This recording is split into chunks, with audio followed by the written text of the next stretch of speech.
India is now officially among the most income equal countries in the world. This is a very big deal. Let me explain why.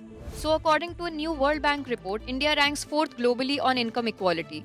With a Gini index of 25.5 in 2022, a dramatic improvement from 28.8 in 2011. For context, the Gini index is a way to measure income inequality. The lower the score, the more equal the income distribution. And yes, this puts India ahead of countries like China, the United States, and many G7 nations.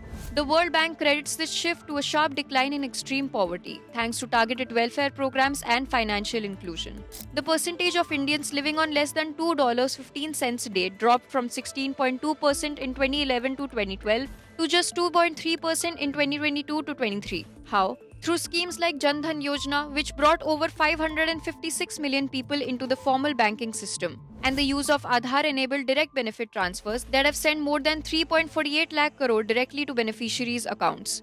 On top of that, over 41 crore Ayushman Bharat health cards have been issued, expanding access to basic healthcare. What does this mean for everyday Indians? It means that more people are being lifted out of poverty and fewer are being left behind.